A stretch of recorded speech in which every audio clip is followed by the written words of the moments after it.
Pessoal, eu vou ser bem breve no avançar da hora sobre esse conceito. Eu queria aqui fazer uma provocação. Fazer uma provocação sobre gastos tributários. Aqui alguém já ouviu falar desse termo, gastos tributários? Alguém? Alguém? Dou-lhe uma, dou-lhe duas? Não? O que são gastos tributários? Cadê o passador? Eu vou falar sobre três conceitos que eu acho que, nos últimos anos, nós temos trabalhado muito no primeiro conceito, de corrupção. Então, se nós fazermos uma pesquisa entre nós, operadores do fisco e população em geral, nós vamos sempre ouvir o quê? A grande mazela da administração pública é a corrupção, né? O Brasil não avança por causa da corrupção. Em certa parte é verdade, mas o que eu acredito? Que corrupção é um pequeno elemento de outros dois, que seria desídia, negligência, quando o gestor, por exemplo, não se programa para fazer uma manutenção, quando o gestor trata a coisa pública com total descaso, deixa o prédio cair, deixa totalmente sem manutenção, que também é um custo isso social.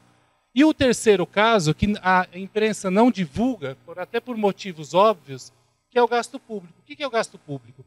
Todos os setores da sociedade que têm algum tipo de benefício, seja renúncia, seja redução de base de cálculo. A população, em geral, ela não sabe quem ganha esse benefício, por que ganha, como ganha. Esses elementos ficam ocultos dentro da gestão pública, seja ela federal, estadual e municipal. E aí eu trago essa discussão para a gente começar a pensar. Com a reforma tributária, eu acho que o próximo passo seria a gente explicitar isso para a população para saber quais setores ganham isso e por que ganham. E se merecem continuar ganhando também. Isso tem que ser muito bem claro. E por que esse custo a sociedade tem que pagar para gerar emprego, para gerar renda, para desenvolvimento? Também ninguém sabe. Fica uma situação muito oculta dentro do orçamento. Ele não é registrado dentro do orçamento como o gasto público normal é registrado. Os dados desse pesquisador de 2014 dizem que se todos os gastos tributários brasileiros, das três esferas, fosse o Ministério, eles seriam maior que saúde e educação, que são dos maiores ministérios federais. Então, para a gente ter noção de quanto a gente está renunciando, a gente precisa primeiro contabilizar isso e depois entender por que a gente está fazendo essa renúncia. Só para ter uma noção, os gastos tributários em relação a vários países, o Brasil está aqui, está pequenininho, representa mais ou menos 5% do PIB. Se nós fizermos a conta, o PIB do ano passado foi 11 trilhões. Então nós estamos falando em mais ou menos quanto? 600 e poucos bilhões de reais. Aí a gente faz uma reflexão.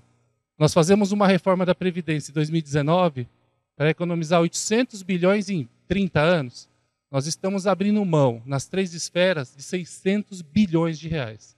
Aí eu pergunto para os senhores, quem está recebendo esse benefício? Por quê? Qual que é a contraparte social que esses setores vão estar recebendo? Ninguém sabe. E a população não deixa isso registrado no orçamento, nos portais de transparência, depois eu vou mostrar algumas pesquisas que a gente está fazendo, de forma clara. Eu não sei, por exemplo, no meu município, quanto que eu tenho de isenção de IPTU, quanto custa para o meu município isenção de IPTU, isenção de taxa, setores que têm benefícios de ISS, eu não sei. Os senhores sabem de vocês? Tem alguma noção? Alguma ideia? Então é uma reflexão para nós fazermos isso. A característica do gasto tributário, diferente dos gastos realizados por meio de despesas orçamentárias, né, que é a previsão, empenho, liquidação e pagamento, esses gastos tributários não passam pela execução orçamentária, tornando-se um gasto off-budget, ou seja, um gasto totalmente sem controle. É um gasto que não existe dentro da contabilidade pública as suas pegadas. E isso é muito preocupante. Se a gente pensar num volume de 700 bilhões ano nas três esferas, 5% do PIB, né, a gente vê esforços da União, esforços dos estados para economizar 30 bi, 40 bi. Aí a gente vê quanto de renúncia a gente está perdendo. Benefícios, por exemplo, para o agro, indústrias automobilísticas, indústrias, às vezes, que a sociedade não quer mais incentivar. continuam em vigência. Essas legislações, às vezes, não são revistas, não são alteradas. A contraparte social, que tanto é empregada, renda, emprego, melhoria, às vezes não ocorre mais, né? Com todo respeito, por exemplo, o agro tem vários benefícios e hoje a atividade agrícola tem muita automação, não tem uma empregabilidade como tinha há 40 anos. Então é justo a gente manter alguns benefícios não tendo a contraparte social como era há 40, 50 anos atrás, ou 60. Então a gente precisa refletir sobre essa questão. Bom, a LRF, que está completando agora 25 anos, fazia a previsão no artigo 14, né? Que tem que ter o anexo de riscos fiscais, toda aquela situação que a gente estuda para concurso, a gente ouve na contabilidade pública, a gente tenta, em alguns momentos, dentro do orçamento, colocar lá alguns valores para atender o Tribunal de Contas. O Tribunal de São Paulo, ano passado, tem feito algumas pesquisas nessa área para saber o que a gente está renunciando, muito incipientes ainda, tem um movimento que vai, ao longo dos próximos 3 anos, aumentar aqui em São Paulo, vai começar a verificar aonde está ocorrendo as renúncias, porque esse mapeamento está crescendo no T7 de São Paulo. E aí a gente tem o restante aí, que a gente está cansado de ler, né? Sobre o anexo de riscos fiscais, a questão da anistia, remissão, todas essas características do parágrafo 1º são características de gastos tributários. Então a gente pensar que esses gastos tributários, a baixa carga tributária setorial para alguns contribuintes, nós não estamos registrando, nós não estamos sabendo para que a gente está fazendo isso. Por quê? Qual o benefício da sociedade? Então, é essa reflexão que eu gostaria de deixar para os senhores. Exatamente, exatamente. É uma coisa que interessa a toda a sociedade, só um setor, a gente tem que fazer uma reflexão sobre isso. Matéria do valor econômico, de 22 de janeiro, programa PERSE, que era um programa, se eu não me engano, para a questão de turismo, cultura. A própria matéria fala uma coisa muito interessante. Qual foi o maior beneficiário? Airbnb. Aí eu pergunto, nós fizemos um programa federal para incentivar um setor brasileiro, que o maior beneficiário é uma empresa norte-americana.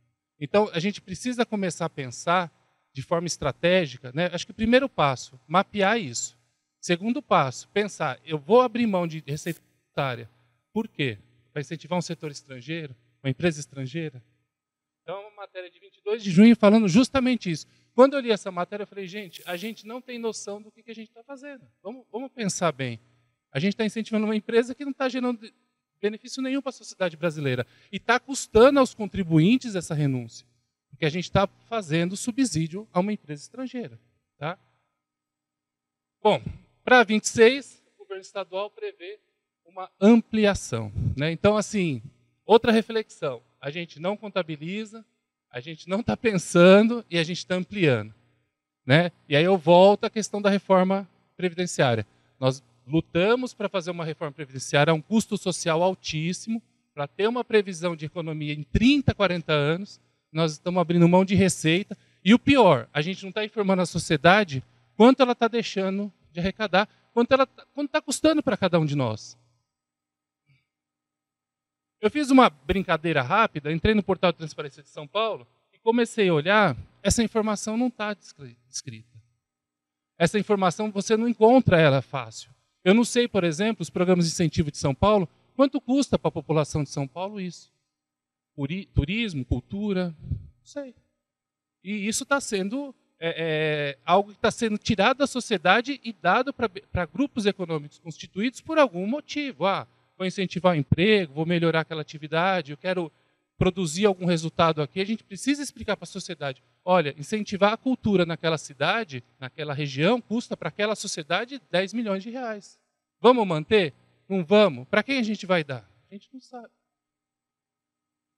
Recife, ele tem uma coisa assim, meio que para atender o artigo 14 da LRF, né? Perdoa se alguém conhece mais esse assunto, aqui em 2025. Ele faz basicamente aquela tabela para atender o Tribunal de Contas. Ele mostra os setores, aqui, ó, e mostra mais ou menos o quanto deixou de arrecadar. 1 milhão em 2025, 1 milhão 115 em 2026. É um dado assim totalmente solto e não mostra nada. Não detalha nada, só faz uma previsão. Para aquela primeira linha, eu deixei de arrecadar isso daqui. O correto, pela literatura, O que é? Você mostrar aquele setor em carga cheia quanto ficaria e com o benefício que você está dando quanto ficaria. E essa diferença você explicitar de forma objetiva, transparente e clara à sociedade que está custando isso para ela. Porque aí ela tem que pensar, eu vou manter? Não vou, não quero mais beneficiar esse setor. Né? Por exemplo, não quero beneficiar carro a combustão, agora eu só quero carro elétrico, carro híbrido. A sociedade tem que ter isso de forma transparente para que ela decida. Mas se eu não gero um dado público, um dado limpo, um dado claro, como que eu vou decidir? Eu não sei. Eu estou ampliando a minha renúncia, eu estou dando para empresas estrangeiras benefícios e eu não estou sendo transparente. Então, a última palestra é essa intenção, é a gente sair daqui pensando, será que eu não devo melhorar o meu sistema de transparência do meu município com os gastos tributários? Será que o gestor não tem que fazer isso? Alguns municípios, por exemplo, como Barretos, que o nosso secretário aqui de Ribeirão é de Barretos, ele colocava quanto se renunciava de isenção de IPTU. Aí eu fui verificar semana passada para a palestra, sumiu esse dado. Então é muito comum, uma gestão põe, a outra oculta. Porque quando a gente vê um valor fechado, por exemplo, benefício de IPTU, sei lá, 7 milhões. Mas o que é? Que tipo de isenção? Quem recebe? Por que recebe? Às vezes uma igreja, às vezes uma escola. Não sei, eu não tenho nada detalhado. Bom, pode passar mais uma. A Receita Federal em 2024, não sei se os senhores se atentaram a isso, o Ministério da Fazenda e Receita Federal fizeram uma acessória para as empresas, vamos repetir, para as empresas falarem quantos elas têm de benefício. O que significa? Que a União não sabe quanto se tem de benefício para as empresas. Então, a Secretaria da Receita Federal pediu para as empresas informarem quanto que elas têm de benefício. Olha o ponto que a gente está chegando. A gente não tem o controle de 5% do PIB em gastos tributários. E quase 600 bilhões ano. E aí, dentro desse normativo, tem algumas áreas. Aqui fala os tributos federais que vão ser beneficiados. Ele tem uma formatação na acessória. E aí eu queria só trazer uma reflexão. O governo da Geórgia tem alguns relatórios, também, eu diria assim, não são estado da arte, mas eles explicam, em nível de empresa, o que está acontecendo. Então, determinada empresa vai receber o benefício, tem um detalhamento por que está recebendo. Eu vou incentivar o cinema, eu vou incentivar teatro, cultura, produção, sei lá, de calçados ecológicos. E aí ele vai explicando o que ele está fazendo. A população acessa e ela tem o direito de saber. E até de cobrar o parlamentar, falar, não, mantém, não quero mais carro a combustão, vou mudar para elétrico. Então a população tem que ter essa informação, tem que cobrar do parlamentar. E o governo da Geórgia, pelo site deles, eles têm esse reporte, né, de tax expenditure, explicando de forma assim simplificada, mas melhor do que os nossos, sobre o que eles estão fazendo em gastos tributários. Bom, gente, é isso daí. Eu espero assim que tenham gostado do seminário.